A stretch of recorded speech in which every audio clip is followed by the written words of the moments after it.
धनबाद नगर निगम और चिरकुंडा नगर परिषद चुनाव को शांतिपूर्ण और निष्पक्ष तरीके से संपन्न कराने के लिए जिला प्रशासन ने कमर कस ली है। कल मतदान होना है, जिसके मद्देनजर उपायुक्त आदित्य रंजन और वरीय पुलिस अधीक्षक प्रभात कुमार ने संयुक्त रूप से कंट्रोल रूम का निरीक्षण किया। डीसी आदित्य रंजन और एसएसपी प्रभात कुमार ने बताया कि मतदान के दौरान हर गतिविधि पर पैनी नजर रखने के लिए एक अत्याधुनिक कंट्रोल रूम बनाया गया है।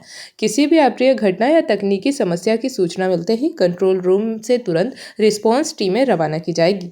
वहीं उपायुक्त ने कहा कि आचार संहिता का उल्लंघन करते हुए एक व्यक्ति को डिनेट किया गया है, जिस पर जांच जारी है।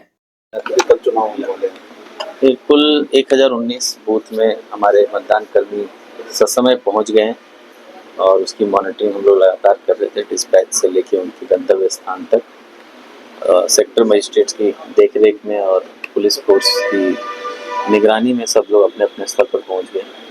कुछ एक मतदान केंद्रों पे एकाध कर्मियों को, जैसे जब संख्या 5000-6000 की है तो एकाध कर्मी थोड़े अपनी तबीयत को लेकर शिकायत कर रहे थे, तो हम लोगों ने रिजर्व से उसको प्लेस कर दिया। और साथ ही साथ सभी आरओ को अपने अपने क्षेत्र में एडिशनल मैन पावर दिया गया है कि आकस्मिकता की स्थिति में उसको बदला जाए। जहाँ भी वोटर 1000 से ज़्यादा है वहाँ एक एडिशनल कर्मी दिया गया, क्योंकि फिर मतपत्र है तो वो हेवी हो जाता है कैरी करने में, वो भी एक एडिशनल मैन पावर ये सब जगह दिया गया है। 200 से ज़्यादा बूथ में हम लोगों ने माइक्रो ऑब्जर्वर्स दिया है। आज उसकी ट्रेनिंग भी कंप्लीट हो गई। सभी बूथ पे ये माइक्रो ऑब्जर्वर्स सब ऑब्जर्व करेंगे, मतदान कर्मियों को, मतदाता को मदद भी करेंगे मतदान प्रोसेस में।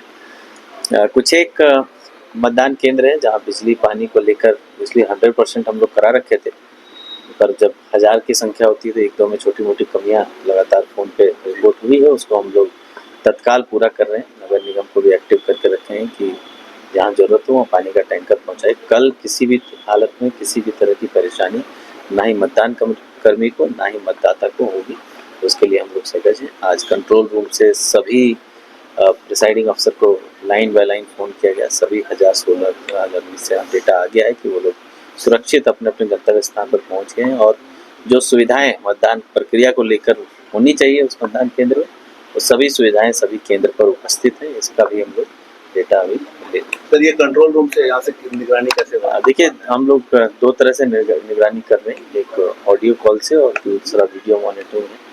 और जो इन पर्सन मॉनिटरिंग है वो तो फील्ड में ऑफिसर्स हैं, फोर्स है, मजिस्ट्रेट है, वो लोग कर रहे हैं। यहाँ से एक एक करके सबको अभी कॉल चला गया है और सब लोग का पता चल गया है सबको पहुँचने का। कल हम लोग एक्चुअल मॉनिटरिंग करेंगे मतदान के प्रोसेस का। साथ ही साथ 3 अलग अलग सेल कलेक्ट्रेट में भी बने हैं, जो लोग मतदान के समय मतदान प्रतिशत, मेल फीमेल का रेशियो, इन सब पर डेटा लेंगे और उसको फिर डेटा को हम लोग को एसीसी को भेजना भी है, तो वो उसके लिए एक अलग से सेल गठन हुआ।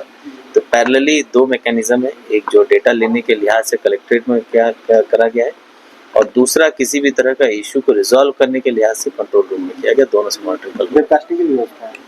वेबकास्टिंग नहीं है, डायरेक्ट तो नहीं है, बट पार्शियली हम लोग जो जिन विद्यालयों में जिन क्षेत्रों में सीसीटीवीज हैं उन सबको हम लोग एक्टिवेट करते रहते हैं। सर, सिंदरी में एक मामला आया प्रत्याशी जैसा आप जान रहे हैं कि धनबाद नगर निगम और चिरकुंडा नगर परिषद का चुनाव कल होना है, उसके लिए आज डिस्पैच हो गया है, जिसमें सभी पोलिंग पार्टीज, पुलिस पर्सनल सभी अपने अपने बूथ पर पहुंच गए हैं। तो आज हम लोगों की जो मॉनिटरिंग हो रही थी वो ये हो रही थी कि सभी टाइम से अपने अपने निर्धारित बूथ पर पहुंच जाए।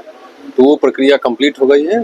1019 बूथों पर पोलिंग पार्टी और साथ में पुलिस पर्सनल सब लोग वहाँ सुरक्षा के दृष्टिकोण से सही सलामत पहुँच गए हैं। कल सुबह मतदान शुरू होना है। अभी हम लोग क्षेत्र में भ्रमण करने के लिए भी निकल रहे हैं और यहाँ से लगातार मॉनिटरिंग की जा रही है कि सभी पोलिंग पार्टीज और जो पुलिस पर्सनल हैं वो बूथ पर ही रहें, बूथ से कोई बाहर नहीं निकले। उनको अगर किसी प्रकार की कोई दिक्कत परेशानी हो तो यहाँ खबर करें, ताकि तत्काल संबंधित अधिकारी को यहाँ से सूचना देकर उसको ठीक कराया जा सके। और कल सुबह से लगातार पूरी टीम बूथ पर होने वाली गतिविधियों का जायजा लेती रहेगी। क्षेत्र में भी अगर कहीं कुछ हो रहा है तो उसका जायजा लेती रहेगी और क्षेत्र में जो भ्रमणशील क्यूआरटी रहेगा उसको यहाँ से सूचना दिया जाएगा। सर, जैसे अभी जो सूचना आई है प्रत्याशी को लेकर प्रलोभन करते हुए, उस तरह की सूचना को लेकर पुलिस की क्या तैयारी है? सर, सूचना कुछ आती है तो? बिल्कुल, जैसे जब मैंने बताया कि ये कंट्रोल रूम उसी के लिए फंक्शनल है। कंट्रोल रूम में किसी भी प्रकार की कोई सूचना आती है तो कंट्रोल रूम को ये ब्रीफ किया गया है और इनकी ये ड्यूटी है कि वहाँ से सबसे नज़दीकी थाना हो, क्यूआरटी हो, zonal officer, super zonal officer, जो व्यवस्था बनाई गई है सभी व्यवस्था को इनको ब्रीफ किया गया है और उसको तुरंत सूचित करें। कंट्रोल रूम का इतना ही काम है कि सूचना लेकर के इमीडिएटली बिना समय बर्बाद किए उनको सूचना दे, बाकी फील्ड ऑफिसर्स काम करें। अब तक कितने कोड ऑफ कंडक्ट के कुछ मामले दर्ज हुए हैं क्या? नहीं, ये तो कल तक जो था उसमें जेपी भारत लाइव, भारत की बात जेपी के साथ। वीडियो को लाइक करें, शेयर करें और चैनल को सब्सक्राइब करें।